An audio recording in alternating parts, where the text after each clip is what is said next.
selamat sore teman-teman sahabat bahasa dimanapun Anda berada saat ini. Kembali lagi di program unggulan JTV, apalagi kalau bukan Pesona Bahasa, Salam Literasi. Jumpa lagi bersama aku Solina, dan kali ini anak sulungnya Papa nggak ada di sini karena dia sedang pergi melalang buana mencari sesuap berlian dan sekantong nasi ya Pak ya. Karena hidup itu keras ya sahabat bahasa, dan kita tahu bersama bahwa sekalipun Bang Ari pergi untuk mencari sebongkah berlian, sesuap nasi, dan apapun itu, Pesona Bahasa harus tetap jalan hari ini karena kita tahu semua udah pada nungguin. Baiklah, hari ini di Rumah Bahasa kita kedatangan abang yang ganteng lagi. Seperti biasa, kalau sudah ada yang ganteng, aku nggak akan bisa tenang. Aku akan kepanasan, gitu ya. Kenapa tuh? Ya, soalnya hawanya gitu, Bang. Bang Turino, apa kabar? Alhamdulillah, semakin baik. Semakin baik. Coba senyumnya ke kamera, Bang. Boleh dong? Ini senyum apa ya namanya, Bang? Senyum-senyum. Anak soleh gitu ya. Oh, iya. Oke, senyum anak soleh. Selanjutnya ada Kak Maslahatun Amma Saskia yang juga kita kenal dengan sebutan Kak Kiki. Apa kabar, Kak? Baik, alhamdulillah. Alhamdulillah baik. Gimana, Kak, suami di rumah? Suami belum punya. Oh, belum punya suami. Nah, pemirsa belum punya suami. Langsung telepon di nomor telepon yang ada di sini. Oke, kesehariannya ngapain aja nih, Kak? Jadi news presenter.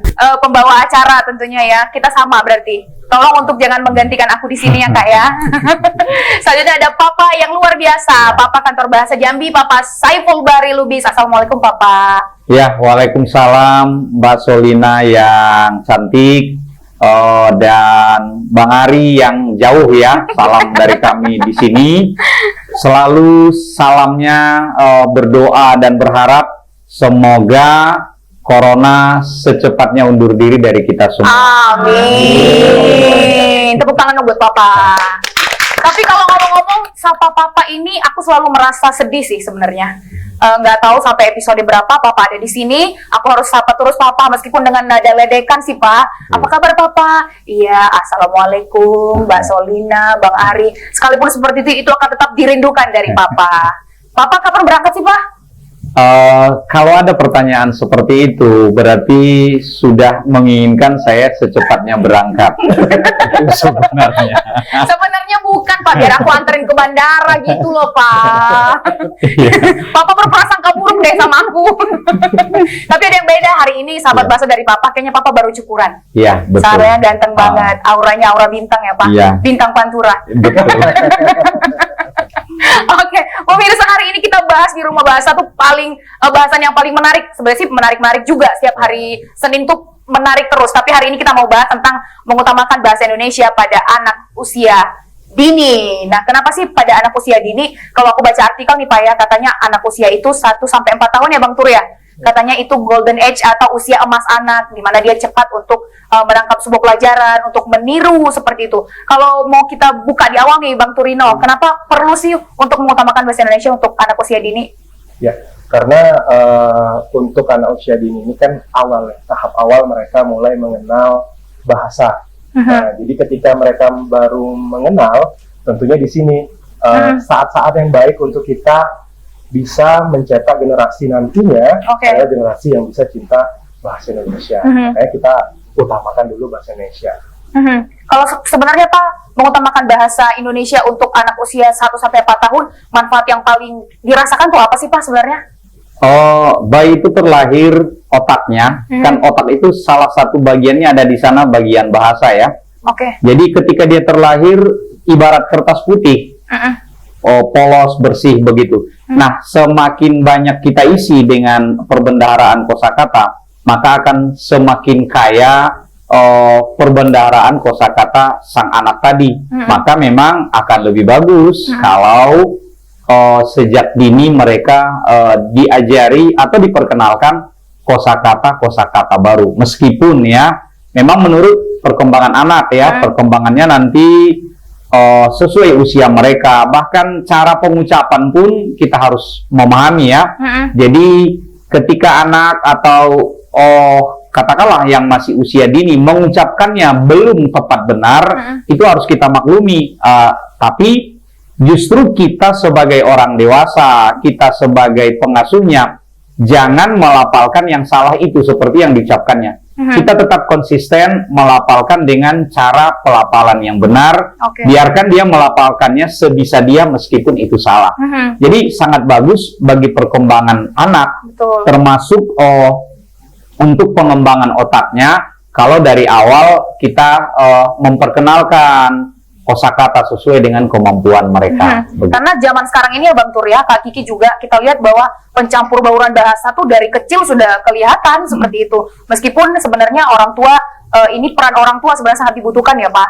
Artinya ini menjadi media belajar antara anak dan orang tua gitu ya Bang Tur ya. Kalau menurut Kak Kiki pentingnya untuk mengajarkan bahasa Indonesia yang baik dan benar kepada anak itu seperti apa? Menurut saya karena emang bahasa Indonesia itu atau bahasa ibu lah kalau kita itu kan lebih sering didengarkan itu anak-anak itu sebelum dia mengajarkan bahasa asing dia harus tahu dulu bahasa ibunya dia. Karena beberapa penelitian menunjukkan ke semakin dini anak itu mengenalkan bahasa ibu atau bahasa Indonesia maka makin mudah anak itu untuk belajar bahasa asing gitu. Lagi pula ketika anak itu bisa berbagai macam bahasa itu cenderung mereka bisa lebih mudah untuk beradaptasi terhadap lingkungan dia. Oh gitu ya, menurut Kak Kiki. Tapi keren juga sih, menurut aku ya juga betul. Dan kalau kita ngomong soal pencampur bauran bahasa nih gitu kan, jangankan dari anak-anak, itu maksudnya menyasar anak-anak juga, menyasar orang-orang seperti kita juga gitu loh. Kalau pandangan Bang Turino tentang ini kan duta bahasa nih, pernah melakukannya nggak pencampur bauran bahasa ini? Kalau secara pribadi, kalau melakukan pencampur bauran pastinya pernah gitu ya. Papa pernah Pak.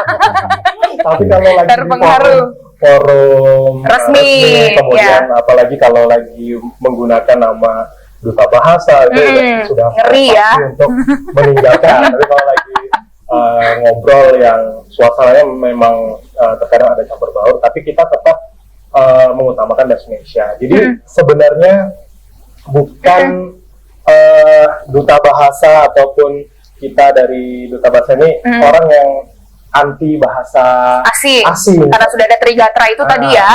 Dan kita hanya ingin meminta kepada seluruh masyarakat ataupun generasi muda untuk lebih mengutamakan bahasa Indonesia. Dan kenapa kali ini anak usia dini juga kita ajak untuk diajarkan berbahasa Indonesia, karena nanti banyak hal-hal yang baiklah ke depannya untuk mereka yang mungkin nanti akan kita bahas lebih banyak. Nah, pemirsa ini kan menarik. Mengapa demikian? Karena di Pesona Bahasa itu di Rumah Bahasa selalu menghadirkan tamu-tamu dari duta bahasa seperti itu. Kalau Kak Kiki dari duta bahasa sendiri ada program nggak buat mengajarkan bahasa Indonesia untuk anak usia dini ini, yang program-program duta bahasa yang menyasar anak-anak usia dini? Kalau duta bahasa karena saya angkatan 2017 ya, mungkin saya akan membahas program yang pernah kami lakukan saja. Dulu kami pernah mengajarkan tentang penggunaan bahasa Indonesia yang baik dan benar itu pada anak-anak di Pulau Pandan. Nah, waktu itu. Jadi setiap minggu bagaimana mengenalkan kosakata kepada mereka dengan permainan yang seru. Jadi mereka bisa menerimanya dengan baik. Gitu. Tidak membosankan. Dari Pulau Pandan waktu itu. Kalau untuk melihat tren keberhasilannya seperti apa tuh? Kalau tren keberhasilan itu dari antusias anak-anak mereka, anak-anak itu, karena kita kan yang penting secara tidak langsung mereka itu tertanam, direkam di otak mereka. Oh ini kosakata ini, oh ini bahasa ini gitu. Jadi itu dilakukan secara gratis dan sukarela ya, Kak Kiki ya. Tepuk tangan dong buat duta bahasa, keren deh. Nah, untuk Papa nih Pak, di kantor bahasa sendiri ada nggak programnya untuk mengajarkan bahasa Indonesia yang baik dan benar, yang segmennya itu menyasar dunia anak-anak begitu Pak? Ya. Tentu ada Mbak Selina program itu. Ini juga sebenarnya berkaitan dengan 2 episode yang sudah pernah kita tayangkan di Pesona Bahasa Rumah Bahasa ini, yang terkait dengan mendongeng untuk anak. Jadi sebenarnya materi kita hari ini erat kaitannya dengan mendongeng itu. Maka mendongeng itu kan hanya teknik saja sebenarnya, dibuat dalam bentuk bercerita.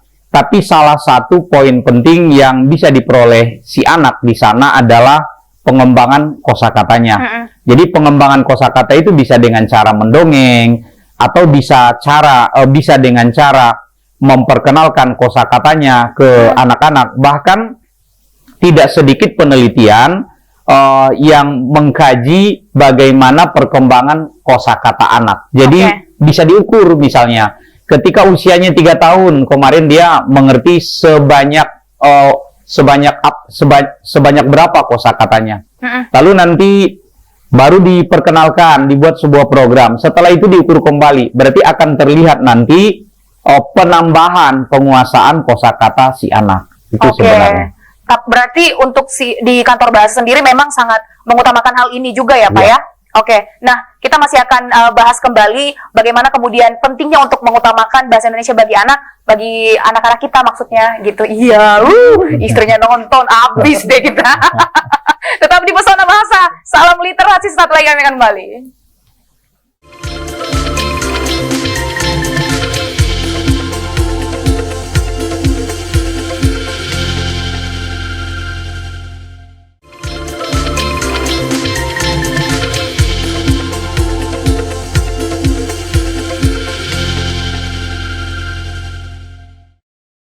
Kembali lagi di Pesona Bahasa, salam literasi. Nah, sampai hari ini pun segmen 2 Bang Ari tetap belum datang hari ini, tapi kemungkinan mungkin dia nggak akan pernah datang lagi ke sini.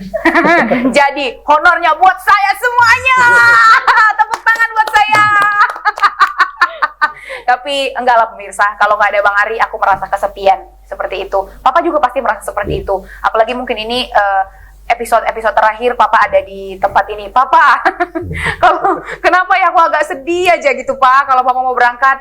Pak, sebenarnya Papa nggak jadi berangkat kan? Lusa?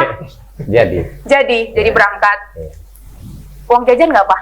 Iya, dikasih. Iya, uang jajan dikasih. Ye. Nah, balik lagi ke topiknya. Kalau kita melihat bahwa orang tua termasuk, mungkin Pak, kalau Papa nggak termasuk lah di situ. Tapi kalau Bang Turino untuk anak-anak kami, Bang Turino ini sering mengutamakan bahasa Inggris untuk anak-anak. Maksudnya, aku nggak nuduh nih, contoh aja gitu. Jadi untuk anak-anaknya, Bang Turino ini mungkin mengutamakan bahasa Indonesia, tapi untuk orang tua yang ada di luar sana, termasuk orang tua saya secara pribadi, itu memaksa untuk kamu harus kuasai bahasa asing, dan nggak pernah orang tua bilang kamu kuasai bahasa Indonesia yang baik dan benar deh. Itu sangat jarang ada. Soalnya kalau sampai kamu nggak bisa bahasa Indonesia, ketok gitu sebenarnya. Nah, menurut Bang Turino, fenomena seperti ini gimana sih caranya untuk meredam hal-hal seperti ini? Ya, ini kan juga pengaruh arus era globalisasi. Ya. Jadi ada tuntutan dari orang tua bahwa bisa berbahasa asing itu perlu. Dan kita tidak bisa menyalahkan karena memang itu adalah kebutuhannya. Nah, tapi selama proses belajar bahasa asing tadi untuk anak usia dini, kita jangan sampai lupa untuk tetap mengutamakan bahasa Indonesia. Karena apa? Terkadang orang tua ini sendiri adalah orang yang belum pandai betul bahasa Inggris. Kita Solina nih, punya yang Solina gitu dong. Oh, iya. Jangan. Punya tuntutan terhadap anaknya, kepengen keinginannya supaya pintar bahasa Inggris, kemudian dilatih bahasa Inggris. Tapi Solina sendiri sebenarnya tidak bisa berbahasa Inggris. Akhirnya di situ tadi terjadi pelatihan bahasa campur kan, antara bahasa Inggris dan bahasa Indonesia. Ataupun di posisi keluarga yang lain, memang keluarganya di rumah menggunakan bahasa Inggris supaya anaknya pintar berbahasa Inggris. Nah, kejadiannya karena anaknya dari usia dini udah diajarkan bahasa Inggris hingga lupa mengutamakan bahasa Indonesia. Akhirnya ketika masuk ke dunia pendidikan mulai kebingungan anaknya. Lah, teman-temanku bahasa seperti ini, kemudian dia keluarnya juga seperti salah satu artis misalnya, tidak bisa mengucapkan bahasa Indonesia dengan baik, malah jadi bahan ketertawaan teman-temannya. Mungkin itu fenomena-fenomena yang ada di di masyarakat terkait tuntutan untuk pandai berbahasa Inggris. Jadi sebenarnya nggak salah, tapi juga lihat umurnya nih. Sangat disarankan umur untuk berbahasa dua ya, artinya ya selain bahasa bilingual gitu ya, dui bahasa mungkin umur 3 tahun. 3 tahun. Kalau misalnya aku sih pengalaman juga sih Pak ya, kenapa orang tua tuh memaksa untuk anak tuh harus berbahasa Inggris gitu loh, harus kuasain, kamu harus bisa gitu, karena orang tuanya nggak bisa gitu loh. Jadi ada trauma sendiri dari orang tua, biar kau nggak kayak mama, kau harus rajin nengok kamus gitu. Ada fenomena kayak gitu juga Pak, gitu. Kalau dari Papa sendiri pernah kayak gitu nggak sama anaknya? Jadi sebenarnya begini ya, ini sepanjang berada pada porsi yang benar tidak ada masalah, karena memang belajar bahasa kedua atau bahasa asing tadi ya, bahasa kedua dalam pengertian dari seorang anak yang eka bahasa, menuturkan bahasa ibunya menjadi dwi bahasa, atau nanti malah multilingual, menguasai banyak bahasa, memang itu akan lebih mudah kalau belajarnya di saat-saat usia yang kalau di bahasa kedokterannya di otaknya itu masih usia emas begitu. Usia emas. Jadi memang kalau belajar bahasa itu ya, khusus belajar bahasa, mungkin berbeda kalau belajar matematika dan lain-lain. Yeah. Khusus belajar bahasa memang disarankan itu ketika usianya lebih cepat dibanding misalnya belajar yang lain ya, misalnya sains dan sebagainya. Nah, jadi sepanjang jangan sampai kehilangan rasa nasionalisme anak-anak, ya tidak apa-apa, sah-sah saja. Misalnya sebuah keluarga mengajarkan agar dia biar bisa, katakanlah fakta ya, tidak bisa dipungkiri bahwa memang bahasa Inggris misalnya ya yang menjadi bahasa internasional. Jadi katakanlah di keluarga itu memaksakan ya, dalam tanda petik memaksakan agar anak-anaknya bisa berbahasa Inggris. Tidak apa-apa sebenarnya, sepanjang tetap juga ditanamkan ke mereka bagaimana dia sebagai anak bangsa, sebagai bangsa Indonesia, ya yang diutamakan itu nanti adalah bahasa Indonesia. Tetapi tadi karena proses belajar, anak-anak itu justru lebih mudah. Ini kan sering terjadi. Misal, saya nanti sebagai contoh, begitu sampai di Kupang, saya misalnya masih menggunakan bahasa Indonesia, tapi anak-anak bisa saja sudah bisa berbahasa Kupang. Anak Sunda misalnya, yang orang tuanya pindah tugas ke Jambi, ayah ibunya masih berbahasa Indonesia, tapi anak-anaknya sudah iyo, basing, sudah begitu dia di pergaulannya dengan teman-teman. Nah, karena apa? Anak-anak lebih cepat menguasai bahasa dibanding dengan usia dewasa. Betul. Jadi ini momen yang pas. Anak-anak itu kita sifatnya netral ya. Kantor bahasa tidak harus, nggak bisa, tetap harus tidak bisa. Tidak seperti itu. Jadi ada kelonggaran agar menguasai bahasa ya boleh-boleh saja, tapi dengan tetap tadi menanamkan bagaimana kecintaan mereka terhadap bahasa Indonesia. Ditanamkan saja. Tetapi di rumah menggunakan bahasa Inggris itu tidak masalah. Sepanjang nanti orang tua dan guru ya kalau di sekolah yang memagari, jangan sampai dia kehilangan jati diri sebagai anak bangsa. Itu sebenarnya. Iya, betul sekali sih Pak. Tapi tema hari ini ada tentunya karena ada temuan-temuan kita juga di lapangan. Kita lihat juga di media pertelevisian. Kita melihat bahwa pada akhirnya anak-anak ini yang dalam proses belajar itu seperti terkadang dibuat lebih condong ke arah berbahasa asing. Pada akhirnya mereka melupakan bahasa Indonesia, bahkan dalam percakapan mereka sehari-hari seperti itu Pak. Seperti anak-anak artis A, B, C misalnya seperti itu, dan itu terbawa-bawa ke anak-anak yang ada di rumah, yang ada di daerah karena mereka menggunakan gawai untuk mengakses seperti YouTube, seperti itu. Mereka melihat itu. Nah, kalau menurut Kiki sendiri, mengajarkan bahasa Inggris kepada anak itu seperti apa? Baiknya itu seperti apa? Pada dasarnya itu nggak masalah ketika orang tua menginginkan anaknya fasih berbahasa Inggris sejak dini sih. Cuman harus dipertimbangkan juga.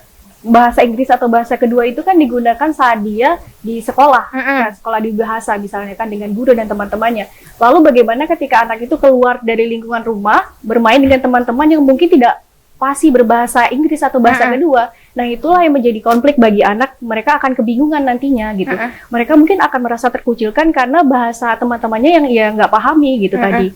Dan juga perlu ditekankan lagi, kalau misalnya ingin mengajarkan anak bahasa Inggris, ada baiknya dipastikan dulu dia belajar untuk bahasa ibu atau bahasa Indonesia. Harus fasih ya dari Kiki gitu, agar mereka itu lebih mudah lagi untuk belajar bahasa asing yang lain. Nah, menambahkan, kenapa harus fasih sih Bang? Nanti mumpung aku masih ini, nanti aku lupa gitu. Kenapa harus fasih? Kalau tadi kan dari Kak Kiki yang di ini harus fasih. Ini aku tanya sama Abang, bukan Kak Kiki lagi. Kenapa harus fasih? Karena ketika kita sudah fasih berbahasa ibu, kemudian kita ingin belajar lagi bahasa kedua atau bahasa yang lainnya, itu akan lebih mudah dibandingkan ketika kita fasih bahasa asing terlebih dahulu, baru kita belajar bahasa ibu atau bahasa Indonesia itu akan ada kesusahan. Iya. Kesulitan bagi anaknya. Kemudian menanggapi terkait tentang pengetahuan bahasa asing tadi juga, menambahkan dari yang disampaikan Papa dan Vicky, mungkin untuk orang tua di rumah, mungkin fenomena ini terjadi karena ego. Karena kan sebenarnya tidak ada masalah tadi kata Papa untuk berlatih bahasa Inggris, apalagi ini adalah masa usia keemasan. Nah, tapi yang jadi masalah itu terkadang dukungan orang tua salah sasaran. Sasarannya itu adalah ego, bahwa semakin anaknya pintar berbahasa Inggris, semakin pintar. Anaknya semakin pintar, semakin hebat, gengsinya semakin ada, sehingga melupakan untuk melatih bahasa Indonesia yang baik dan benar. Tadi kata Solina kan nggak ada tuh orang tua mengajarkan. Nggak ada les bahasa Indonesia. Nggak ada. Les bahasa Inggris ada, Pak. Sehingga, les bahasa Indonesia nggak. Sampai besar, anak-anak ini juga menganggap bahasa Indonesia bisa dipelajari nantilah. Nah, ada anggapan remeh lah untuk belajar bahasa Indonesia. Tapi sebenarnya untuk belajar bahasa asing juga tidak jadi masalah untuk di Indonesia gitu, karena tadi tuntutan sudah menuntut bahwa kita harus pandai berbahasa asing. Nah, tapi kita hilangkan egonya tidak untuk gengsi, tapi untuk belajar. Jadi kalau untuk belajar kan kita tetap tadi pasti bahasa Indonesia. Jadi kita tetap cinta juga dengan bahasa Indonesia. Seperti itu. Oke. Aku dari Papa nih, dari segi kebahasaan, Pak. Kenapa sih harus mengajarkan anak itu untuk fasih berbahasa Indonesia yang baik dan benar di usia dini? Ya, baik. Terima kasih Mbak Solina. Ya, kalau dia sudah fasih, kan begitu ya. Ini kan tidak akan hilang lagi. Dan ini akan membantu juga bagaimana dia mempelajari bahasa kedua. Kalau dia sudah paham bahasa pertama dia, nanti untuk memperoleh kemahiran dia dalam menggunakan bahasa kedua itu lebih mudah. Jadi sebenarnya diberi dulu dia modal dasar, dia fasih berbahasa Indonesia. Nanti dari situ dia belajar bahasa kedua, malah yang terjadi di pikirannya dia tinggal membandingkan. Oh, misal ya, contoh dari kosakata, kalau dalam bahasa Indonesia ini, dalam bahasa asing ini, dari struktur, oh ternyata kalau berbahasa Indonesia strukturnya seperti ini, bahasa asing seperti ini. Atau mungkin di situ nanti dia akan memperoleh pengalaman tambahan lagi, pengetahuan yang lain. Oh ternyata bila bahasa Inggris itu, bahasa Arab itu menyatakan benda-benda itu terlihat laki-laki perempuan. Terlihat dia sedikit atau banyak, kan begitu, tunggal atau banyak, kan begitu ya. Sementara kalau dalam bahasa Indonesia dia harus dibantu dengan beberapa, banyak dan lain sebagainya. Jadi misalnya satu kursi di dalam bahasa Indonesia tentu nanti berbeda dia konteksnya kalau dalam bahasa Inggris atau bahasa lain, bahasa Arab misalnya. Nah ini juga memperkuat dia untuk belajar bahasa kedua tadi. Jadi harus fasih dulu bahasa Indonesia biar nanti dia tidak terserabut dari akar budayanya, akar bahasanya, kemudian dia mempermudah untuk belajar bahasa yang kedua, seperti itu. Oke, ini aku tertarik dengan pernyataan yang dibilang oleh Papa dari segi ilmu kebahasaannya, bahwa itu memudahkan anak untuk mengenal struktur bahasanya. Kalau bahasa Arab tadi ada pembedaan, kalau benda-benda ada pembedaan perempuan atau laki-lakinya, seperti itu. Nah, Papa ini sangat fasih berbahasa Indonesia yang baik dan benar. Itu kira-kira dari kapan sih, Pak? Sampai jadi kepala kantor bahasa kayak gini? Saya rasa dari lahir langsung, Papa. Sumpah pemuda. Gitu nggak, Pak? Justru tidak sebenarnya. Saya itu ketika di bangku kuliah, memang mungkin kalau sedikit ya, sedikit, itu pun setelah sekarang ya, setelah sekarang, apa yang saya alami sekarang, oh ternyata apa yang dilakukan puluhan tahun yang lalu, ternyata memberi warna pada perjalanan hidup kita. Jadi di SMP, guru bahasa Indonesia saya, jadi ketika saya kelas 1, guru bahasa Indonesia itu misalnya menjelaskan pelajaran, saya itu sangat aktif mencari-cari contoh dari pertanyaan yang diminta oleh sang guru tadi. Saya ingat betul waktu itu, kelas 1 SMP ya, kelas 1 SMP, waktu itu materinya tentang imbuhan. Jadi si ibu guru yang cantik, Nur Ainun namanya, Nur Ainun Pulungan ya gurunya itu ya. Nur Ainun Pulungan. Iya, jadi materinya imbuhan, diperkenalkanlah kami awalan, kemudian akhiran. Nah, yang menarik itu kan sisipan. Sisipan dalam bahasa Indonesia kan sedikit. Jadi ketika itu si ibu hanya menyebutkan ada titik 3 sisipan dalam bahasa Indonesia, L, M, dan R. Yang belakangan kan berkembang ada juga in. Tapi zaman saya SMP itu baru 3 itu, L, M, R. Nah, kita mencoba mencari-cari apa contohnya kata yang misalnya sisipannya L. Dari kata gembung menjadi gelembung, kan begitu ya. Nah, jadi saya waktu itu aktif mencari-cari. Oh, ternyata kata gerigi itu dari kata dasar gigi mendapat sisipan R, kan begitu ya. Nah, lalu perkembangannya ketika perpisahan SMP, saya yang didaulat ya waktu itu ya, kan memang sesuatu yang susah ya. Saya yang didaulat untuk memberikan kata perpisahan mewakili anak kelas 3 SMP. Jadi ya mohon maaf, zaman itu ya gemetaran. Gemetaran kiri kanan, basah, luar dalam, kan begitu ya. Papa nggak tahu apa itu gemetaran. Saya kira Papa nggak tahu itu apa gemetaran. Ya, jadi berpidato kan, berpidato di depan guru, teman-teman kelas 3, kelas 2, orang tua yang hadir, begitu banyak manusia. Kita yang disuruh berpidato kan begitu ya. Tetapi mungkin itulah perjalanan. Dan mengapa saya juga milihnya ya ini juga. Saya juga ikut misalnya mengajari siswa di bimbingan belajar agar jangan salah pilihan di perguruan tinggi. Karena apa? Sayalah salah satu korban dari kesalahan memilih itu.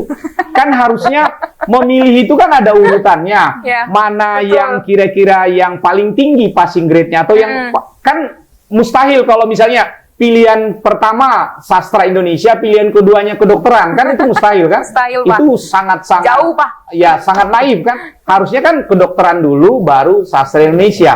Nah, ketika itu saya tidak tahu karena belum ada bimbingan belajar, seorang anak desa tamat SMA coba-coba ikut Sipenmaru ketika itu namanya. Yang ketika itu jurusannya di USU ya, Bahasa dan Sastra Indonesia. Lalu pilihan keduanya pertanian di Unsri di Palembang, kemudian perikanan di Unri.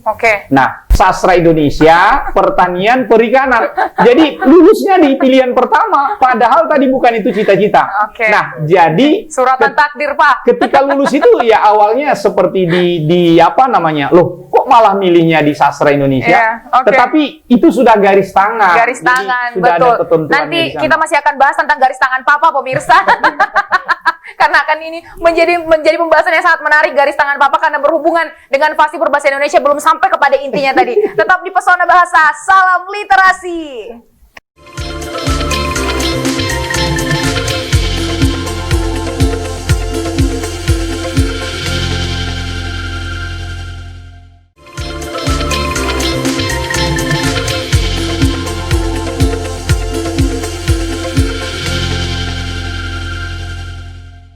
Kembali lagi di Pesona Bahasa, salam literasi. Nah, pemirsa, kita masih ada di acara membaca garis tangan Papa. Jadi lari temanya. Nah, masih ke Papa nih, karena tadi kan kita cut dulu, kita mau ke break tadi. Nah, ke jeda, jangan break, nanti aku nggak dapat honor lagi gitu. Nah, Papa, gimana tadi ceritanya Papa tentang fasih berbahasa ini? Dari kapan Papa mulai fasih berbahasa ini? Karena belum sampai ke intinya tadi. Iya, baik. Ini kita potong-potong sedikit ceritanya ya. Jadi aja, singkat cerita, kecelakaan ini kan udah lulus di sastra Indonesia. Mau tidak mau kan diambil. Jadi saya ambil poin-poin yang berkesan bagi saya. Kira-kira setelah ospek waktu itu ya, kita sudah ospek seminggu, baru mulailah masuk ke ruang kuliah.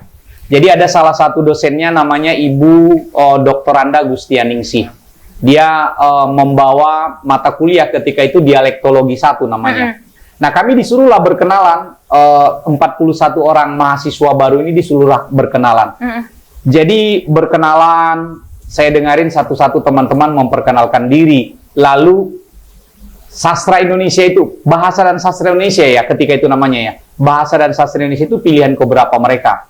Jadi ada yang menyatakan dengan percaya diri bahwa karena dia menyenangi dunia sastra, maka sastra Indonesia itu adalah pilihan pertamanya. Kan begitu ya. Ada yang bilang pilihan kedua dan lain sebagainya. Nah, ketika di saya agak lucu menceritakannya jadinya. Karena sebenarnya saya awalnya berpikir kan sastra Indonesia ini adalah pilihan ketiga saya, kan begitu. Kan saya IPC, 2 saya pilih eksak, 1 yang sosial, kan begitu ya. Waktu itu saya pilihannya IPC, ilmu pengetahuan campuran. Nah, jadi kalau dalam pemahaman saya, sastra Indonesia itu pilihan ketiga. Tetapi karena setelah saya lihat ulang, itu pun setelah daftar ya, setelah daftar ulang, kenapa kok saya lulusnya di pilihan ketiga? Rupanya memang karena yang harusnya pilihan ketiga ini saya salah meletakkan di pilihan pertama. Nah, jadi ketika saya bercerita, saya terus terang. Saya bilang, saya memang sastra Indonesia adalah pilihan ketiga saya. Tapi karena ya mungkin Tuhan sudah menggeser tangan saya ketika membulat-bulatkan pensil 2B itu kan. Jadi Tuhan yang saya lagi, bulatin, ya kan gitu ya, pensil 2B ketika itu. Tuhan menggeser tangan saya, Bang Saiful, ini yang kamu bulatin, katanya kan begitu, kata Tuhan ke saya kan. Nah, jadi saya bulatin tanpa saya sadari. Nah kan begitu ya. Jadi walaupun saya misalnya itu pilihan ketiga, bukan pilihan pertama saya, tapi ke teman-teman saya bilang, saya terus terang, saya masih galau di hari-hari pertama kita belajarin. Tapi saya akan mencoba mencintai dan menyeriusi pilihan ini. Saya bilang begitu ke teman-teman. Dan terbukti hari ini ya, Pak? Ya. Keseriusan Papa. Ada lagi yang lain. Oke, ada lagi. Bahan Saudara. apa? Bahan risakan atau rundungan ya. Bulian. Buli. Jadi kakek saya ini kan ada kakak beradik. Dia kakak beradiknya itu punya sepupu, kakek sepupu ya.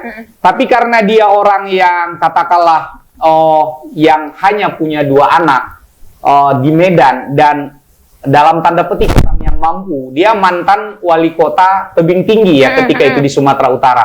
Jadi dia menjadi asisten umum di Pemprov Sumatera Utara. Jadi saya sering ke rumahnya, bahkan ketika saya kuliah di tahap-tahap awal tinggal bersama dia.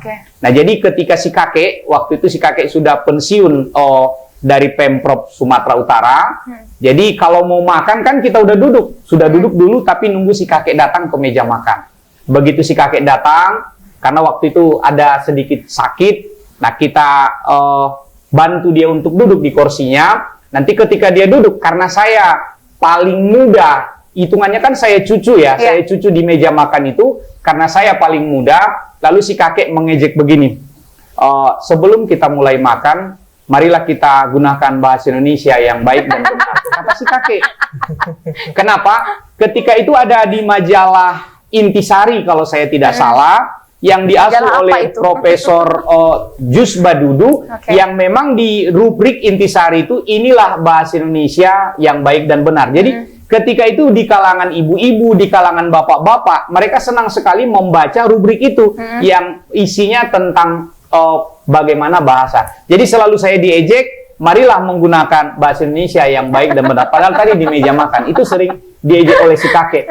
Dan kakek itu sangat bangga ketika saya di yudisium ya waktu itu ya di S1, dia yang hadir dan orang pada bingung, loh siapamu rupanya itu Pul? Karena apa? Ya kalau di Medan kan masa nggak tahu mantan wali kota Tebing Tinggi ya? Siapamu rupanya itu Pul? Itu opung saya bilang begitu. Orang terperangah dosen-dosen yang hadir, meskipun selama ini mereka tidak tahu bahwa itu adalah kakek saya, tapi pada saat yudisium dia yang, karena orang tua dua-dua saya kan tidak ada, jadi dia yang mewakili yang hadir. Semua undangan yang hadir termasuk dekannya waktu itu ya pada bingung, kok Saiful yang hadir yang mendampingi adalah mantan wali kota kan begitu. Mungkin mereka mengira Papa rakyat jelata gitu ya. Ya, dari penampilannya kan di kampus saya adalah penampilan rakyat. Wajah Papa juga sih sebenarnya Pak. Wajah mendukung. Dikasihanin, ganteng Pak, tapi minta dikasihanin gitu Pak. Oke Pak. Karena saya tidurnya di kampus, kalau seringnya kan gitu ya, sering tidur di kampus berkegiatan bersama teman-teman ya. Karena berkegiatan. Jadi dalam tanda petik seperti gelandangan kan begitu sebenarnya. Ternyata sebenarnya nggak boleh menilai dari luar aja, pemirsa. Nilailah dari dalam rumahnya. Sebelum kita menilai, mari kita berbahasa Indonesia yang baik dan benar. Nah, sedikit lagi. Ada lagi, ayo Pak. Nah, kemampuan berbahasa itu justru saya asah setelah saya sarjana. Jadi modal ilmunya saya dapat di bangku kuliah, tapi kemampuan ini justru setelah saya sarjana. Saya merasa, saya kan sarjana bahasa, masa sih bahasa saya masih salah-salah. Nah, disitulah saya sebenarnya memperkuat diri, karena ketika saya di dunia kerja, saya memang terjunnya ke dunia pendidikan, kemudian ke dunia editor, dan lain sebagainya. Maka ilmu itulah yang saya dapat di luar dari tambahan yang saya peroleh di kampus tadi. Bahwa dari cerita garis tangan Papa ini kita dapat satu pelajaran sih Pak, bahwa dalam hidup ini tidak ada sebuah kesalahan, ya kan Pak? Yang ada cuma kerja keras. Dan hari ini terbukti Papa sudah malang melintang di dunia perkepalaan. Tepuk tangan buat Papa. Satu lagi. Satu lagi Pak. Kalau masalah garis tangan itu tadi, Mbak Kiki, kemudian Bang Turino, dan juga pemirsa dimanapun, kalau kuliah itu pokoknya yang penting serius saja, nggak usah harus menjadi dokter, harus menjadi insinyur ini itu, nggak usah dulu.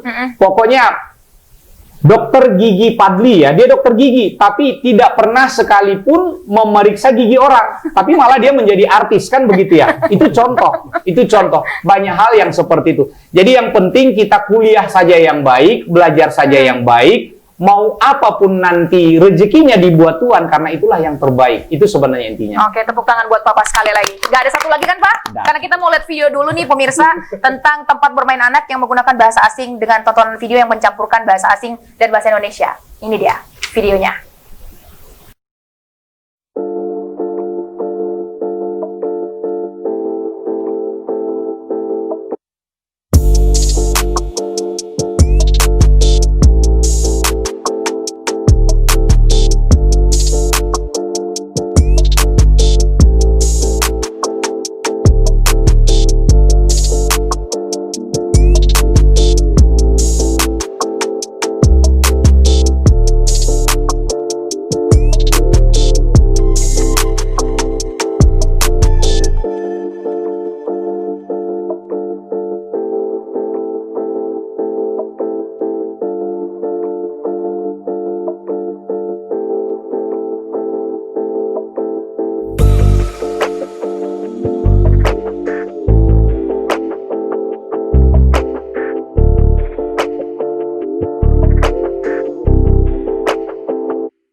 Bang Turino dan Kak Kiki tadi kita sudah saksikan videonya, itu ada di tempat bermain anak yang menggunakan bahasa asing dan juga video mencampurkan bahasa asing dan bahasa Indonesia. Menurut Bang Turino, ini komentarin deh gimana Bang, kayak bola-bola gitu dikomentarin. Ya, tentunya ini yang membuat kan tadi kalau dilihat dari cerita kita sebelumnya, bahasa anak ini kan juga berdasarkan pengalaman, lingkungan juga mempengaruhi kosakatanya, kemudian gaya berbahasanya. Kalau anak-anak terbiasa dilatihkan dengan bahasa yang mereka belum tahu, misalnya kita ke tempat bermain, nanti di sana ada tulisan permainannya gitu ya Bang ya. Permainan, kemudian bersama orang tua ada tulisan pencet tombol push, gitu button gitu kan. Nah, itu sudah bercampur bahasa. Kemudian banyak juga tontonan anak-anak vlog kayak gitu ya, membuatkan sekarang hi guys, halo teman-teman, let's go, ayo, come on. Nah, ada anak-anak yang terus meniru sehingga sampai lupa kalau nanti dia berbahasa Indonesia seperti apa, malah seharusnya kosakata dalam bahasa Indonesianya apa gitu ya. Apa, malah dia tidak tahu dibandingkan dengan yang bahasa Inggris, karena itu apa yang dia didapatkan dari tempat bermainnya, dari video-video yang diajarkan ke mereka. Banyak juga penelitian untuk anak-anak usia dini kan masih tempat pemrolehan bahasa ya istilahnya. Kemudian bahasa ini kan didapat dari bukan hanya dilihat, tapi juga pendengarannya, diraba di terawang. Kemudian juga pemikirannya semuanya berperan gitu, sangat kompleks sekali. Nah, jadi anak ini kalau nantinya diajarkan terus berbahasa campur, itu agak kesulitan ketika sudah di dunia pendidikan. Nah, jangan salahkan nanti kalau nilai bahasa Indonesia malah lebih jelek dari nilai yang lainnya, karena ngulang terus ya bahasa Indonesianya. Ketika disuruh membenarkan kalimat bahasa Indonesia malah nggak bisa, kesusahan. Nah, kalau menurut Kak Kiki gimana Kak? Kalau dari saya sih ketika anak sudah dibiasakan itu mencampur-campur antara bahasa Indonesia dengan bahasa Inggris, itu mereka kan belajar bahasa itu dari mendengar apa yang dibicarakan oleh orang-orang di sekitarnya gitu kan. Itu tuh akan menjadi contoh yang tidak baik untuk dia. Kadang-kala ada yang mereka bingung untuk berbahasa ketika bahasa Indonesia bercampur dengan bahasa Inggris, itu akan mengakibatkan struktur kalimat yang dia lontarkan itu menjadi tidak beraturan nanti gitu. Sebagai orang tua harusnya kita itu juga harus bisa memberikan contoh kepada anak. Mungkin ketika di sekolah dia diajarkan bahasa Inggris, gunakanlah bahasa Inggris, jangan dicampurkan dengan bahasa Indonesia. Harus konsisten.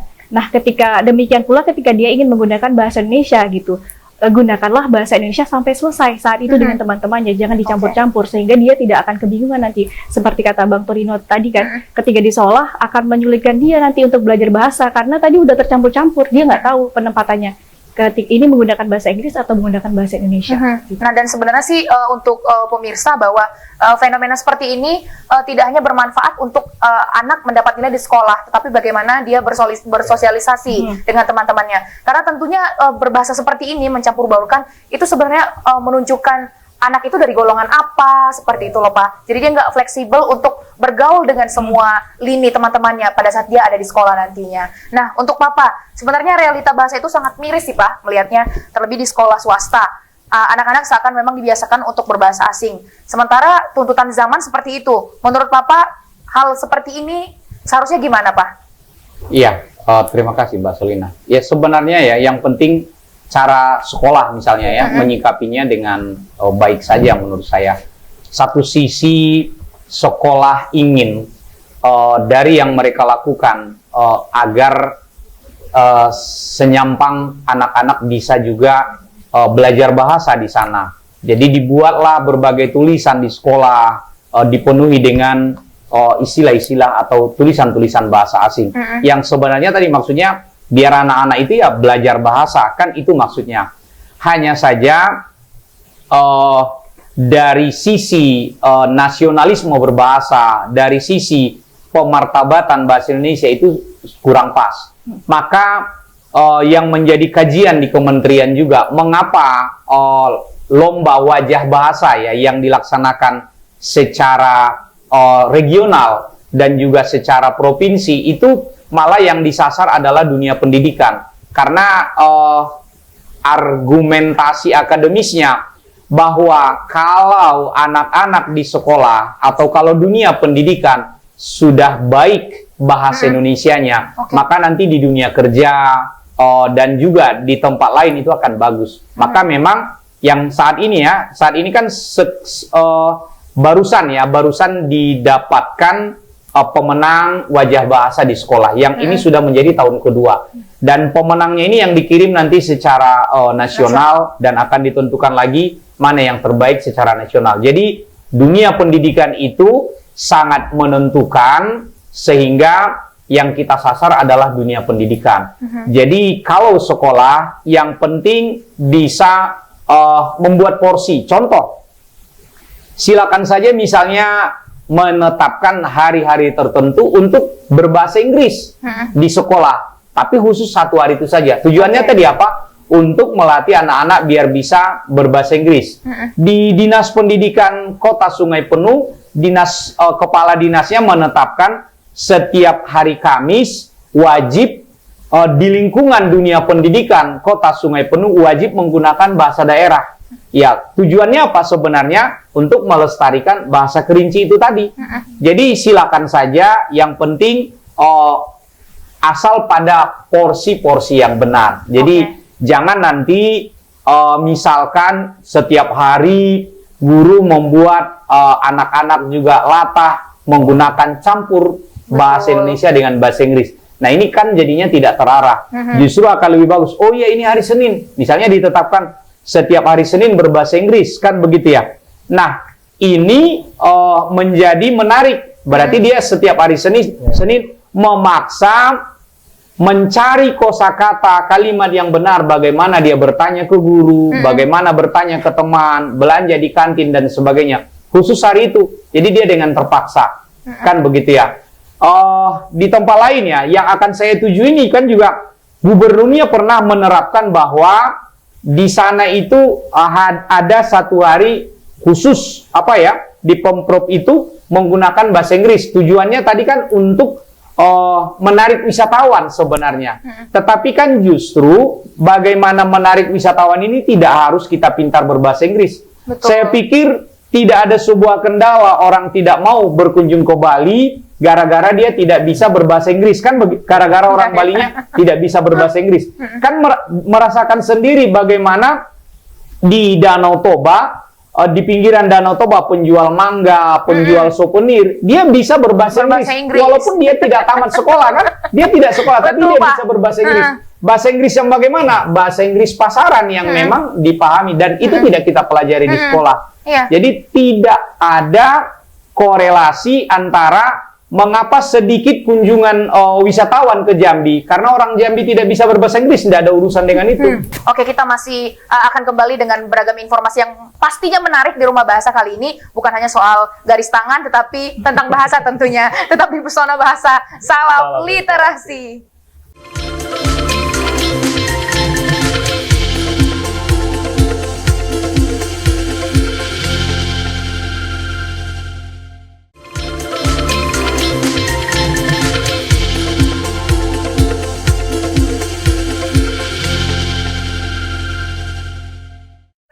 Kembali lagi di Pesona Bahasa, salam literasi. Semakin ke segmen 4, semakin seru bahasan kita hari ini. Dan kalau udah segmen 4, ingat lagi Papa mau pergi dari Jambi gitu. Jadi setiap segmen tuh, kalau segmen 1, 2, 3, ibaratnya sekarang Papa udah dari segmen 4 gitu loh.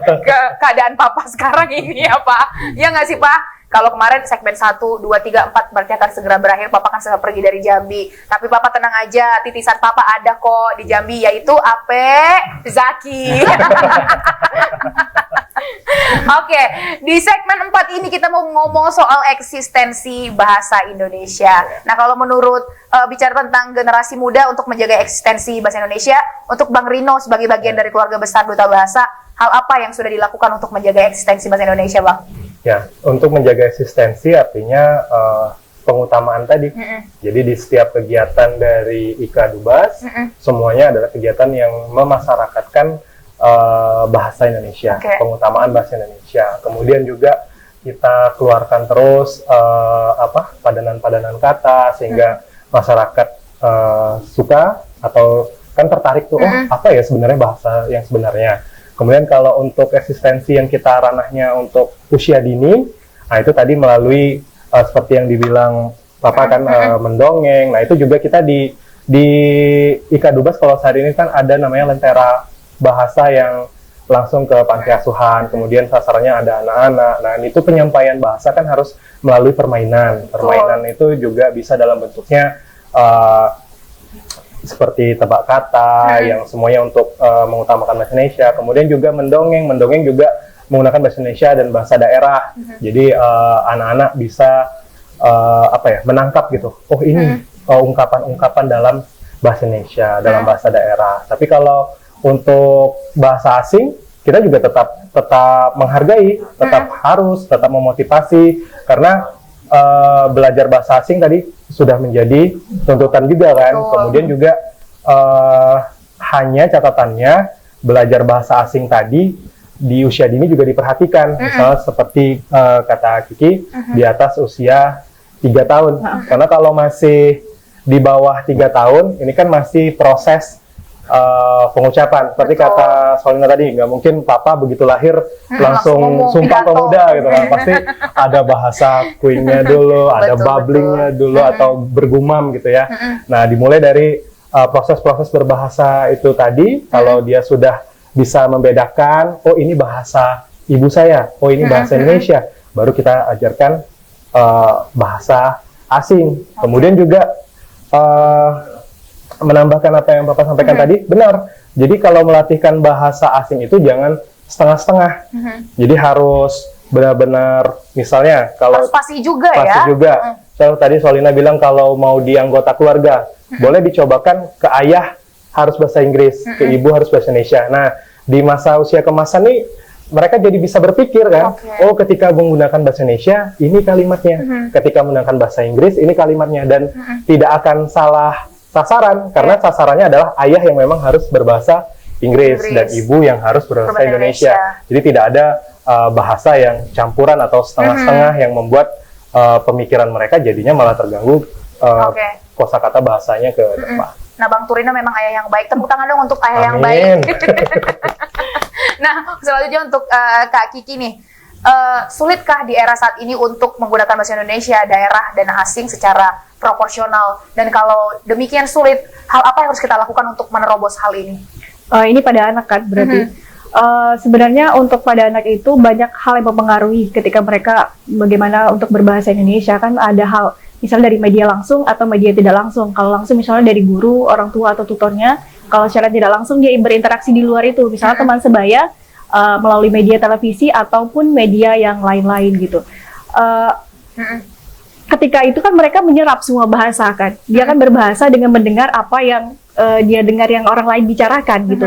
Dan di sini peran orang tua sih kalau menurut saya lebih harus mendorong anak menempatkan diri. Misalnya berbahasa Indonesia ketika di posisi ini, berbahasa Inggris ketika saat ini, berbahasa daerah seperti ini gitu. Jadi orang tua juga harus memberi contoh kepada anaknya kapan waktunya berbahasa asing, kapan waktunya berbahasa daerah, kapan waktunya berbahasa Indonesia. Gitu. Tepuk tangan dong buat Kak Kiki. Memang tidak pernah salah kantor bahasa membuat sebuah program ya Pak untuk mencari duta-duta bahasa, karena terbukti setiap narasumber yang kita hadirkan di tempat ini, tamu-tamunya semuanya memang menguasai materi dengan sangat baik. Nah, untuk Papa sendiri, seperti yang aku bilang tadi di segmen 4 ini, segmen terakhir, tapi aku nggak mau ini segmen terakhir Papa ada di rumah bahasa. Papa, ada pesan nggak buat aku cari jodoh? Enggak. Maksudnya, ada pesan nggak dari Papa untuk orang tua yang mungkin saat ini sedang berjuanglah Pak untuk memberikan pelajaran bahasa Indonesia yang baik dan benar bagi anak-anak mereka. Seperti apa pesannya Pak? Iya, pesannya adalah bahwa momen atau masa yang paling pas untuk seorang anak ya belajar bahasa kedua, misalnya bahasa asing adalah tentu usia yang masih dini ya, semakin cepat semakin baik kan begitu. Makanya memang ada kursus-kursus belajar bahasa kedua itu ya memang menyasar anak-anak. Jadi itu tidak salah. Itu kita sangat setuju, tetapi pesan kita dari kantor bahasa untuk orang tua tetap ditanamkan ke mereka adalah nilai-nilai bahwa bahasa Indonesia itu selalu yang utama, yang harus kita martabatkan dan sebagainya. Jadi tetap sama seperti misalnya, sama seperti mengajarkan aturan-aturan di dalam agama ke anak-anak, kan begitu ya. Begitu juga misalnya menanamkan nilai-nilai nasionalisme ke mereka, bahwa silakan dia belajar bahasa asing, tetapi nanti ada rambu-rambunya, bahasa Indonesia jangan sampai dilupakan. Silakan dia merantau jauh kemana, kan begitu ya, tapi kampung halamannya jangan dilupakan. Seperti itu sebenarnya pesannya. Pesan dari Papa untuk para orang tua yang sedang berjuang saat ini. Kalau pesan untuk Papa, untuk rumah bahasa ini, untuk terus menjaga kebersihan, menjaga kelestarian rumah bahasa ini seperti apa Pak? Papa, ini berapa segmen lagi sih Papa ada di sini? Berapa episode lagi? Kalau saya mungkin paling, kalaupun ada, kebetulan misalnya pas ke Jambi hanya ada 1 atau 2 episode lagi. 1 atau 2. Selebihnya nanti ya teman-teman yang melanjutkan sampai akhir tahun ya. Ini kan sampai akhir tahun kita tetap isi. Syukur-syukur juga di 2021 masih kita teruskan, kan begitu ya. Walaupun nanti mau coba dengan format-format yang berbeda, prinsipnya kan kita teruskan yang baik, kita tinggalkan yang buruknya, kan begitu. Saya baik Pak, nanti pewarnanya tetap aku ya Pak. Iya, maksud saya, ya kalau ada hal-hal yang mau ditambah, mau dikurangi dan lain sebagainya, yang penting harapan saya kegiatan ini tetap harus dilanjutkan. Kenapa? Karena sudah punya pemirsa yang tetap kan begitu ya, sudah punya penonton yang setia, yang mohon maaf memang mereka selalu menunggu tayangan ini. Betul. Karena mereka merasakan banyak manfaat yang mereka dapatkan dari tayangan-tayangan kita ini. Baiklah pemirsa di rumah semuanya, tidak terasa ya sudah 1 jam ke belakang kita mengikuti acara ini yang tadinya temanya adalah bahasa untuk anak usia dini. Tapi ada tema-tema sisipan, apa tadi tema sisipannya itu? Garis tangan Papa. Kan begitu ya. Jadi waktu jualah yang memaksa kita harus berpisah pada episode ini. Saya Saiful Bahri mengucapkan terima kasih pada pemirsa semua, ketiga narasumber saya ya. Ada narasumber cadangan ya Mbak Solina, kemudian ada Bang Turino dan Mbak Kiki, dan juga seluruh kru ya, Kreatif, Pak. ya tim kreatif yang sudah selalu bersusah payah dan tersita waktunya untuk menyiapkan tayangan kita ini. Terima kasih. Salam kami dari Rumah Bahasa. Salam literasi.